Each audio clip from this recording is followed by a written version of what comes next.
9h45, Labari Infosoir. Monsieur, dames, bonsoir et bienvenue à cette nouvelle session d'information du mardi 5 avril 2022. Cérémonie officielle d'ouverture de la première session ordinaire au titre de l'année 2022 de l'Assemblée nationale ce matin à l'hémicycle. Cette session, dite session des lois, est présidée par Seni Oumarou, président de l'Assemblée nationale. Le compte-rendu de la cérémonie d'ouverture, c'est avec Nafissatou Yahya, c'est les images d'Ibrahim Abdou. Cette cérémonie marque l'ouverture de la première session ordinaire de l'Assemblée nationale au titre de l'année 2022. Une session dite des lois et au cours de laquelle seront examinés plusieurs textes. À titre illustratif, une révision de la Constitution et du Code de procédure pénale, ainsi que l'examen du Code minier figurent déjà à cet ordre du jour. De même, seront examinées deux propositions de loi ayant déjà recueilli l'avis du gouvernement. Bien évidemment, avant l'examen de ces textes et de tout ce qui viendrait à être déposé au cours de la session, l'Assemblée nationale se penchera sur les projets de ratification des ordonnances prises par le gouvernement dans le cadre de la loi d'habilitation. Le président de l'Assemblée nationale, Seni Oumarou, dans son discours d'ouverture, s'est penché sur plusieurs sujets d'actualité. Dans cet ordre d'idées, je vous exhorte à assumer avec encore plus de régularité la prérogative que vous partagez avec le gouvernement en matière d'initiative des lois. Pour en revenir au contexte national, je voudrais, tout en rendant encore une fois de plus hommage au courage et au patriotisme de nos forces de défense et de sécurité, me réjouir de l'accalmie qui s'installe progressivement sur les différents fronts de lutte contre le terrorisme. Il faut s'en réjouir. À cet égard, la représentation nationale ne peut donc que soutenir les initiatives du président de la République tendant à équiper nos forces de défense et de sécurité d'armement et de moyens de nouvelle génération. L'autre élément du contexte national est assurément le démarrage précoce de la période de soudure en raison du déficit accusé par la précédente campagne agricole. Dans les villes, l'on assiste de plus en plus à l'arrivée de saisonniers plus nombreux que d'habitude. Dans cette occurrence, il me semble qu'il y a lieu d'accélérer les mesures de riposte prévues par le gouvernement. Pour autant, il faut prévenir la mendicité, phénomène qui dégrade l'image de notre pays. À cet égard, je félicite le gouvernement pour avoir pris des dispositions diligentes pour rapatrier les Nigériens qui s'adonnent à cette dégradante activité dans un pays ami. S'agissant du contexte relatif à l'éducation nationale, l'on peut se réjouir de l'apaisement observé sur le front social grâce aux efforts du gouvernement et aux concessions faites de part et d'autre. C'est l'occasion pour moi de rappeler encore une fois que la question scolaire transcende tous les clivages pour concerner l'essentiel du pays et ses habitants. Cette session qui se tient à l'entame du mois béni de Ramadan va durer 3 mois. Ouverture également ce matin de la première session du comité paritaire conjoint. Véritable acteur de croissance, le secteur privé joue un rôle important dans l'économie du Niger. C'est conscient de cette importance que la Direction générale des impôts DGI et la Chambre de commerce et d'industrie du Niger, CCIN, ont initié un cadre de concertation à travers un comité paritaire. Ce dernier prend en compte les préoccupations des opérateurs économiques. Nous avons dorénavant convenu avec la DGI de favoriser le dialogue public-privé à travers la création d'un comité paritaire conjoint dont les missions sont échanger en vue de faciliter une bonne et saine application des dispositions fiscales tant par les services de la DGI que par les opérateurs économiques. Assurer une veille pour la prévention de toute situation pouvant entraîner des difficultés dans l'application des dispositions fiscales. Offrir un cadre de concertation et d'échange lors de l'introduction de mesures fiscales nouvelles dans les lois des finances. Proposer des actions d'information et de sensibilisation sur les dispositions réglementaires en matière fiscale à l'endroit des opérateurs économiques sur l'ensemble du pays. La Chambre de commerce et d'industrie du Niger, acteur important de la vie économique du pays, a inscrit ses actions, entre autres, dans une dynamique d'accompagnement des entreprises dans le but de donner une impulsion nouvelle aux activités économiques. Pour une meilleure qualité de prestation, la DGI a remodernisé ses services en permettant à ses partenaires de gérer beaucoup de choses sans s'y rendre à la direction. Un des leaders dans la mobilisation des recettes fiscales au Niger, la DGI invite les citoyens à s'acquitter du devoir fiscal. Elle a été démontrée à plusieurs reprises, cette volonté du gouvernement, d'échanger avec le secteur privé, non seulement à l'occasion de toutes les lois de finances que nous faisons adopter chaque année. Nous avons toujours, de manière étroite, associé la Chambre de commerce pour la définition des mesures fiscales. Je voudrais rappeler aussi que ces assises s'inscrivent dans un contexte marqué par des réformes de grande envergure au niveau de la Direction générale des impôts.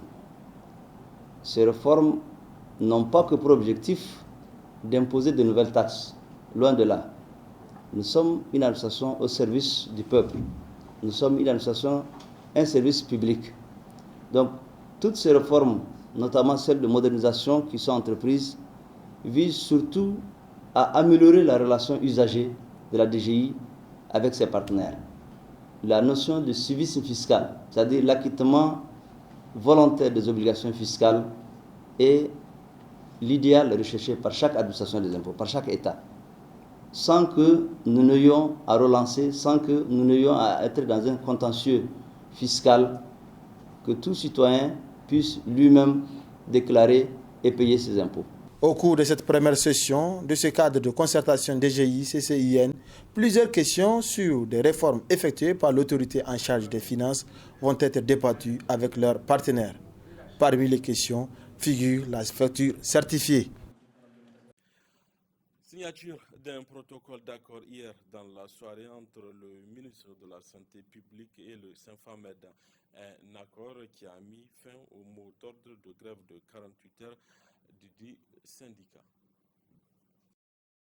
Après plus d'une dizaine de rounds de négociations portant sur la plateforme revendicative du Symphamed, issue de son congrès datant du mois de novembre 2011, le dit syndicat, par la présente rencontre avec son ministère de tutelle ayant duré plus d'une demi-journée, ont finalement convenu du point 1 relatif à la création d'un statut autonome pour les pharmaciens, médecins et chirurgiens-dentistes. Le ministère de la Santé publique, la population et des Affaires sociales s'engage à examiner le document, à le transmettre au comité de négociation interministériel restreint au plus tard le 31 décembre 2022 et poursuivre les plaidoyers pour son aboutissement. Donc, du point 2 relatif au recrutement à la fonction publique de tous les médecins, pharmaciens et chirurgiens-dentistes qui sont sur le marché de l'emploi, le ministère de la Santé publique, la population et des Affaires sociales s'engage à poursuivre les plaidoyers en vue de recruter régulièrement les médecins, pharmaciens et chirurgiens-dentistes. D'ores et déjà, les deux parties s'engagent à poursuivre les plaidoyers à tous les niveaux en vue de l'obtention de cette revendication. Du point 3 relatif au rehaussement du nombre de médecins, pharmaciens et chirurgiens-dentistes en spécialisation conformément aux besoins du pays, le ministère s'engage à poursuivre les efforts dans ce sens. Il est rappelé que 120 places sont annuellement programmées pour la filière de spécialisation. Le ministère s'engage à rehausser ce nombre en fonction des priorités du service et des ressources disponibles. Du point 4 relatif à la poursuite de la mise en place des mesures d'accompagnement pour la médication des centres de santé intégrés CSI, c'est-à-dire mise à niveau du plateau technique. Le gouvernement a fourni d'importants efforts en matière d'équipements médicaux, de dotation en ambulance et en nouvelles infrastructures. Du point 5 relatif à la régularisation des incidences financières, les arrêts des bourses, les paiements des rappels et des bourses à terme échues. En conclusion, les deux parties se réjouissent du climat de confiance et de sérénité qui a prévalu tout au long des discussions et se félicitent des résultats auxquels elles sont parvenues. Un comité a été mis en place pour le suivi de la mise en œuvre des conclusions issues du présent protocole d'accord. Toutes choses ayant pour conséquence, le BEN Symphamed décide de lever le mot d'ordre de grève d'avertissement de 48 heures prévu pour les mardis 5 et mercredi 6 avril 2022. À cet effet, nous demandons à nos camarades de rester mobilisés et vigilants pour l'aboutissement de nos justes et légitimes revendications, fait à Niamey le 4 avril 2022 pour le Ben Sanfamed, le camarade secrétaire général Dr Ila Alassane. Je vous remercie. Un protocole d'accord signé en présence du représentant de la Commission nationale de dialogue social qui n'a pas caché sa joie, tout comme le ministre de la Santé publique. Je vous en félicite et je vous encourage. Je souhaite que le bon Dieu vous accompagne dans cette noble mission combien importante dans la vie de toute nation d'ailleurs, pas que le Niger. Partout on a besoin de la santé. C'est l'élément fondamental. Monsieur le ministre, je vous encourage une fois de plus encore. Et camarades syndicalistes, je vous félicite aussi de votre bonne vision d'adhérer et d'aboutir à la signature d'un protocole d'accord chaque fois que cela est nécessaire. Compte tenu de l'enjeu, c'était plus que nécessaire de signer ce protocole d'accord, puisqu'en plus des revendications issues des congrès, une autre situation qui, heureusement, vous venez de la lever, c'était le préavis de grève. C'est bon quand même de le signaler. Et je tiens en tout cas à vous remercier. Ainsi donc, après les médecins spécialistes, c'est aux pharmaciens, médecins et chirurgiens dentistes du Saint-Famed d'accorder leur violon avec le ministère de la Santé publique pour le bonheur des populations nigériennes. En séjour au Niger, la coordinatrice de protection de Frontline Defenda a bien voulu nous éclairer sur l'objet de sa mission. Écoutons Mme Mariam Saodogo du Frontline Defenda. Alors Frontline Defenders, qui est une organisation qui a été créée en 2001 et dont le siège se trouve à Dublin, qui a pour mission première de veiller à la protection et à la promotion des droits des défenseurs des droits humains. Voilà.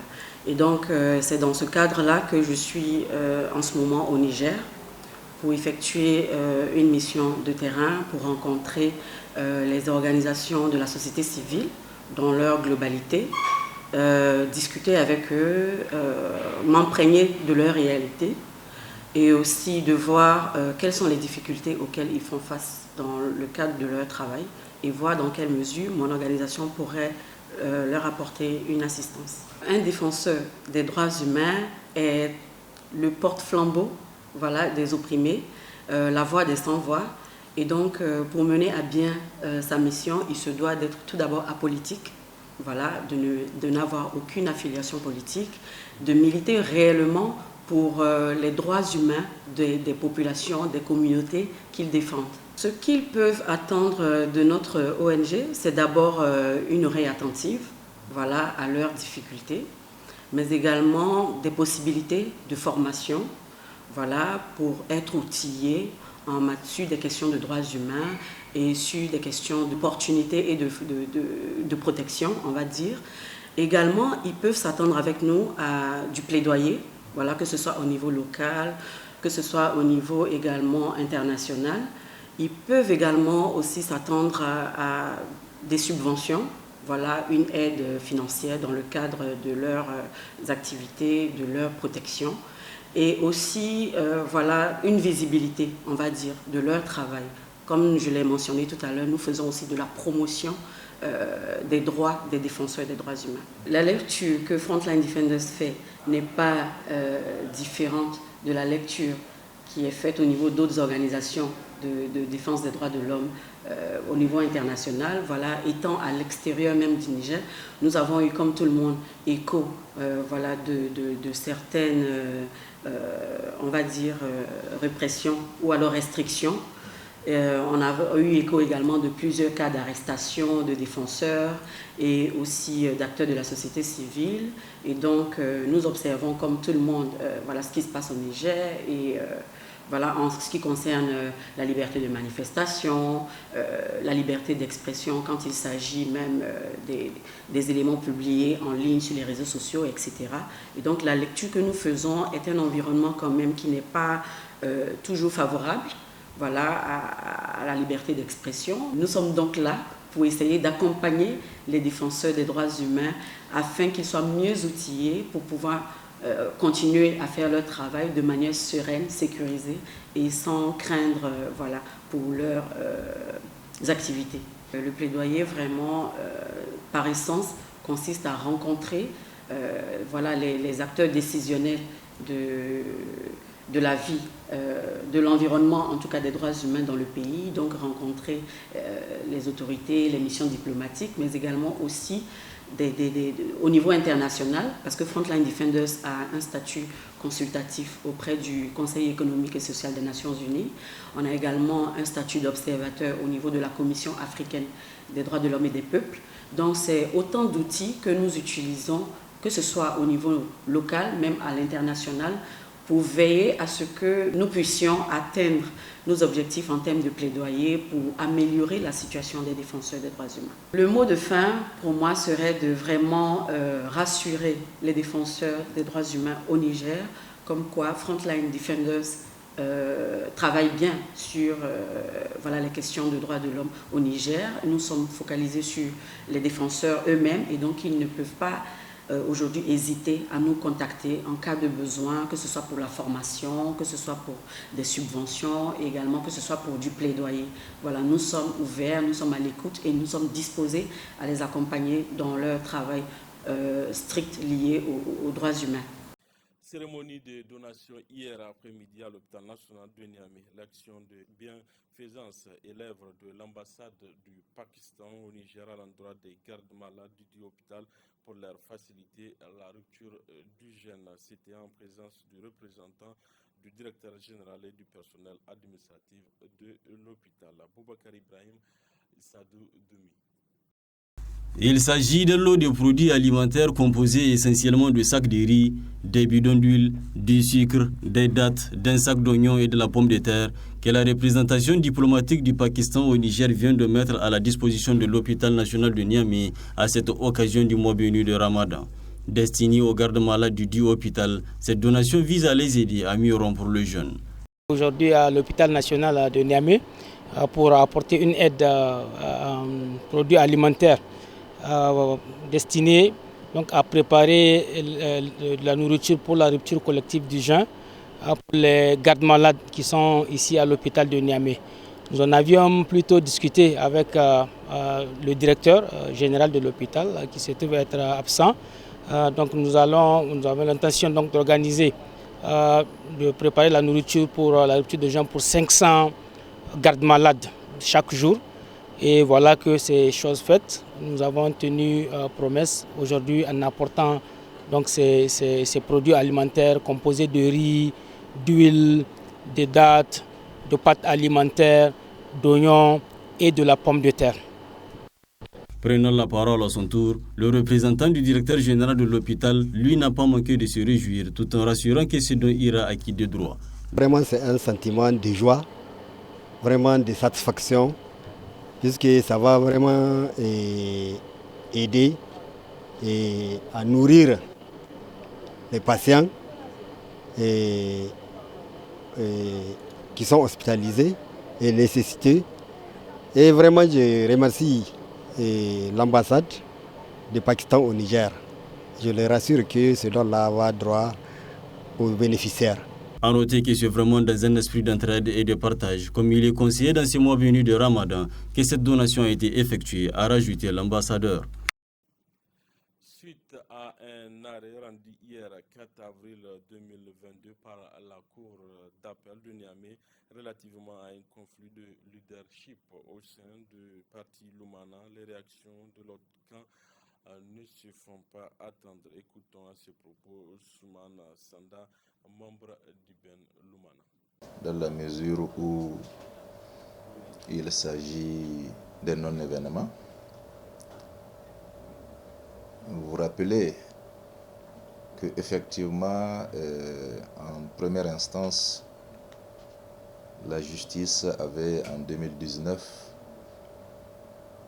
dit à travers une ordonnance que le vice-président de l'époque, Tahirou Seydou, Tahirou Munkaila, n'avait pas qualité à convoquer la conférence nationale du parti et le congrès. Nous nous sommes conformés à ce que le juge a dit et nous avons, sur la base des dispositions pertinentes de nos statuts et règlements intérieurs, convoqué sous la directive de l'ordonnance du juge la conférence nationale extraordinaire à travers le 2/3. Donc c'est sur cette base que nous avons élu à ce moment-là un président par intérim. Et vous rappelez aussi que c'est sur cette base que nous sommes allés à Dosso pour tenir le 3e congrès de notre parti. Et vous rappelez aussi sans doute qu'au cours de ce congrès, en dépit de l'ordonnance du juge, le sieur Noma a voulu aussi tenir un congrès et qu'une action pénale a été engagée contre lui, avec même à la clé une condamnation. Parce que le juge a estimé qu'il y avait résistance à une décision de justice. Donc là, c'est le cours normal de la justice, puisqu'il y a eu appel. Donc il faut bien que la justice se prononce. Mais aujourd'hui, nos structures ont été mises en place le 19 et le 20 septembre 2019 à Dosso, conformément à nos textes. Toutes les actions en justice engagées à partir de cet instant ont été gagnées par le bureau politique national. Donc nous estimons que là, il s'agit véritablement d'un non-événement pour notre parti. Voilà, M. Damba, c'est tout pour ce 19h45 de la télévision Labari. Merci à vous de l'avoir suivi. Au revoir.